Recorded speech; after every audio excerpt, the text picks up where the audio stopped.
TribLIVE Radio presents Pirates manager Clint Hurdle, appearing throughout the season with Ken Laird and Guy Junker. El Toro strikes in the 19th. The best Pirates talk is right here. Trib Total Media. See what's next. The Clint Hurdle Show on TribLIVE Radio is brought to you by White Deer Run, Cove Prep of State College. Brought to you by Century 3 Chevrolet. We can make it happen. Ken and Guy here on TribLIVE Radio. And Guy, just a routine run-of-the-mill 12-7 Pirates win last night on a Tuesday night. Yeah, a little bit of everything for everybody.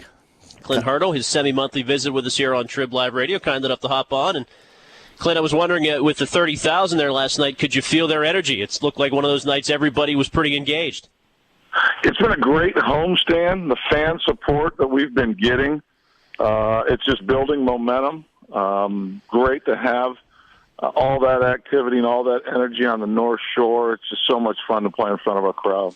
It was interesting to listen to the commissioner yesterday, Clint, talk about how much he watches the Pirates when he has a chance. And he said he wasn't afraid to admit that he had goosebumps watching the playoffs here last year and the resurgence of baseball in this city. Well, I don't think many people that have spent time here didn't have goosebumps last October 1st. I imagine you two are included. That's exactly right. I know I was.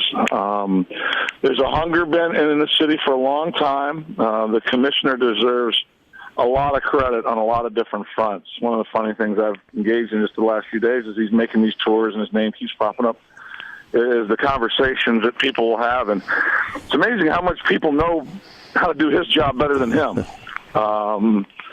Without probably not much experience. This guy's posse that he's carried with him has been fantastic. The game's gone global. It's never been more economically stable or prosperous. The wild card scenarios have just taken off and keeping cities in play. The game's as vibrant as it's ever been, from the oldest generation that watches it to the youngest generation that watches it. So, and I do believe his heartfelt passion for Pittsburgh and our baseball and our city and our fan base is real. His job's a lot like yours that way, huh? Everybody else can do it better than you. Well, it seems to be, and I think you know that going in, so you don't take it personal, and you kind of just look at people, and, I really wish you could do this for a day. I really would like everybody to have an opportunity to do this for a day, or to get to run out on the field and kind of mix it up with the umpire in the situation we had last night and see how you'd handle that one, because it's an entertaining game. It's a lot of fun to do. You've got to have some thick skin. There's times to be sensitive. There's times to be thick-skinned and persevere, and then there's also time to remember that, you know what, you're being blessed. You got a great opportunity to do something you love to do. Well, I think the crowd, Clint, some of the old-fashioned baseball has been taken away by the replay situations this year, but they really respond to those, on-the-spot interactions, as you talked about. Have you noticed the umpiring crew, have they been a little more sensitive to getting rid of potential problems quicker than they used to? Was there any kind of a mandate that they want to, make sure there's no message sending, etc.?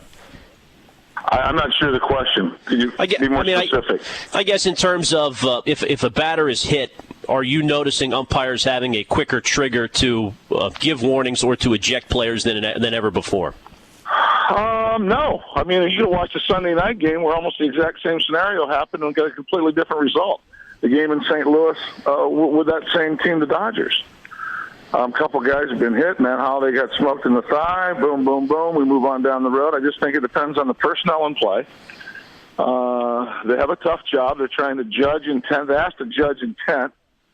And, facts aren't feelings. They don't need to know all the facts. But the facts I had was there was a mound visit by their manager, and there's a base open, and the reigning NL MVP's at the plate, and the first pitch hits him up high near the head in the back of the left shoulder.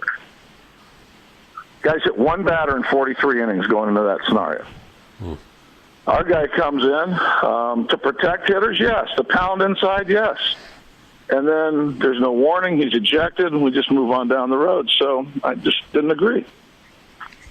I've often wondered, Clint, when you get tossed, do you go sit in your office? Do you watch the game on TV? What do you do after you get thrown out?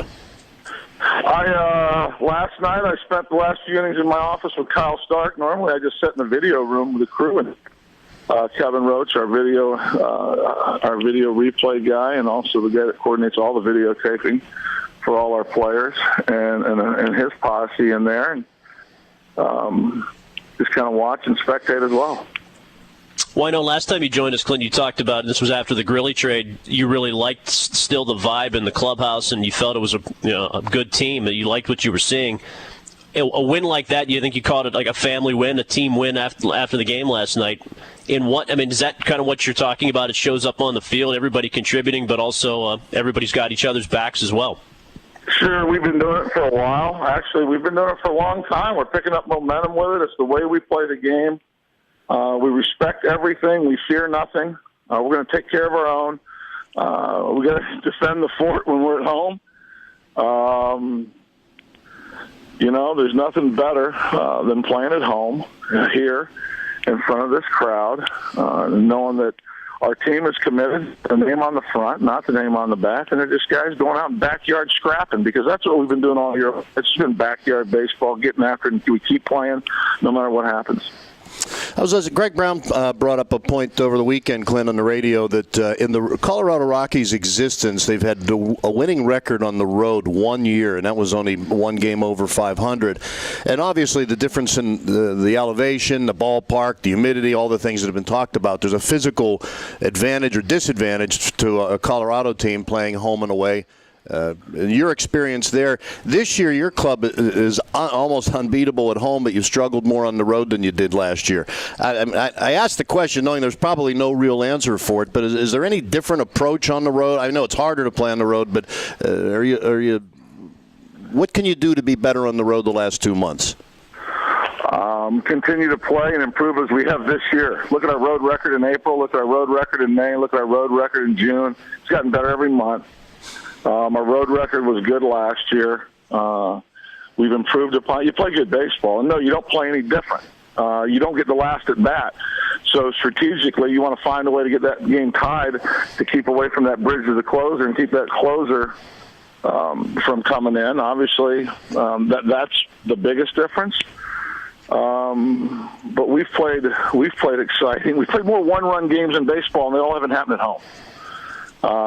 So for us, it's just about maintaining our discipline, our focus, knowing that we've got to find a way to have a lead late. You don't want to go in tied in the ninth inning, as we did in St. Louis a couple times, because that's the position you put yourself in where you can get walked off. You don't want to, dependent upon the other team's last at bat, you like to have a lead going into those. So I am pleased, not satisfied with the way we're playing on the road, and expect us to do better moving forward.